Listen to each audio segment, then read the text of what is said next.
Puede que las historias sobre milagros de la Biblia no parezcan muy compatibles con nuestro día a día, y mucho menos el milagro por excelencia, la victoria sobre la muerte. Pero una de las mayores bendiciones que tenemos al acompañar a nuestros hermanos perseguidos es ver cómo son testigos de la obra incesante y milagrosa de Dios. Nos recuerdan que ese mismo Dios está obrando en nuestra vida y que podemos ver cómo hace milagros cada día. Sara es una cristiana perseguida que vive en Bagdad, la capital de Irak. Su madre falleció cuando era niña y su padre es musulmán, aunque no muy devoto. Ella siempre había sentido mucha curiosidad sobre la vida y la fe, y esa curiosidad transformó su existencia. Cuando era adolescente, un amigo le regaló una Biblia. Al leerla, sintió que algo dentro de ella se removía. Al principio, lo que leía en la Biblia me parecía muy confuso. Recuerda, me empezaron a surgir muchas preguntas. ¿Cómo puede Dios tener un hijo?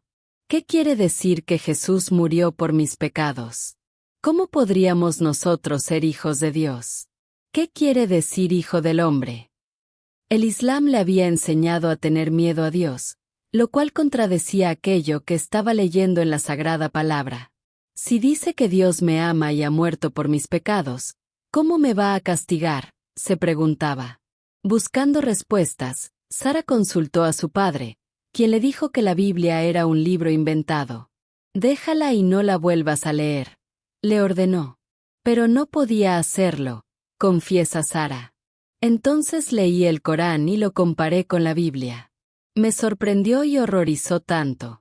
No me podía creer que el Dios de la Biblia fuera Dios, porque era un Dios de amor y paz, completamente diferente al del Corán. Al final, Sara comprendió esta verdad y aceptó a Jesús. Así comenzó un camino de fe que no ha sido nada fácil. Poco tiempo después, su padre se volvió en su contra y la encerró en casa. A ver si tu Dios te saca de aquí. Un día, estábamos comiendo y hablando sobre las diferentes ramas del Islam, nos cuenta Sara. Le dije a mi padre, ¿pero qué sentido tienen todas esas ideologías? Dios te ama y quiere que te acerques a Él. Su padre se enfureció. Pensaba que todas esas preguntas sobre el cristianismo eran cosas de adolescentes, que las dejarías de lado, le dijo. Pero parece que no te he educado bien. Entonces, ese hombre a quien tanto amaba, la encerró en su habitación. Me dijo, a ver si tu Dios te saca de aquí. Recuerda a esta cristiana iraquí, con los ojos llenos de lágrimas.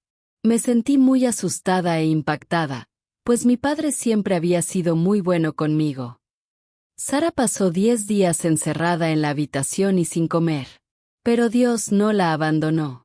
Todas las noches soñaba que estaba en un lugar oscuro y que alguien me tomaba de la mano y me llevaba a un sitio lleno de luz, recuerda con una gran sonrisa.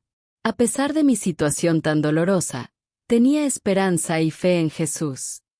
Cuando su padre por fin abrió la puerta, las circunstancias empeoraron. Prepárate. Mañana te vas a casar con el sobrino de tu madrastra. Yo no te he educado bien, pero vamos a ver si él lo consigue, le dijo antes de volver a cerrar la puerta con llave. En ese momento me enfadé con Jesús, reconoce Sara. Oré y le dije, eres un mentiroso. Si fueras real, me sacarías de esta habitación. Si quieres demostrar que existes, haz que muera, porque prefiero morir antes que casarme. Esa noche, Sara se fue a dormir esperando no volver a despertarse a la mañana siguiente. Sin embargo, recibió el milagro por el que había orado. Esto es lo que sucedió, contado con sus propias palabras. Apareció alguien, como una luz, que me tomó de la mano y me sacó de la habitación. Me sentía como en un trance, como si estuviera en un sueño. Me metió en un coche gris. Por la mañana, me desperté en la habitación de un hotel, en una ciudad al norte de Irak, a horas de distancia de mi casa. Sentí mucho miedo al verme ahí y pensé que seguía soñando. Pero entró un trabajador del hotel y me trajo comida. Llegó un guardia de seguridad y me llevó a una sala, donde me dijo, normalmente, Las chicas huyen de sus casas porque temen a su padre o para estar con un hombre. ¿Cuál es tu caso? Sí, huí con alguien. ¿Con quién? ¿Y por qué no está contigo? Entonces me armé de valor y respondí. Sí que está aquí conmigo. Está conmigo siempre. ¿Quién es? Dios.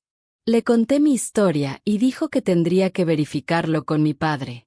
Yo tenía miedo y me preocupaba tener que enfrentarme a él. Pero, al mismo tiempo, nunca me había sentido tan fuerte y valiente. El padre de Sara llegó 2 días más tarde. Le preguntó por lo ocurrido y ella le contó todo. Todo esto ha pasado porque desafiaste a Dios, concluyó Sara. Dijiste que a ver si mi Dios me sacaba de allí. Y lo hizo. La relación de Sara con su padre nunca ha vuelto a ser la misma. Está dolida, especialmente tras descubrir que él borró su nombre de los registros familiares. Perder a tu familia es una de las consecuencias más dolorosas de seguir a Jesús, especialmente para una mujer soltera en Irak. Sara lo ha experimentado en carne propia, pero aún así, no se arrepiente de su decisión. Ese milagro le demostró el gran amor de Dios, y por ello continuó caminando junto a él, a pesar de pasar por puestos de trabajo donde fue discriminada y perseguida, tanto por su fe como por ser una mujer soltera. Me sentía muy sola y sin esperanza, pero seguía teniendo fe y oraba a Dios, nos cuenta nuestra hermana. Finalmente, Sara encontró lo que tanto buscaba, una comunidad cristiana donde crecer en su fe. Se bautizó y empezó a estudiar teología. Que esta narración nos inspire a nunca perder la fe, recordándonos que, incluso en las circunstancias más oscuras, el amor de Dios se manifiesta de forma milagrosa.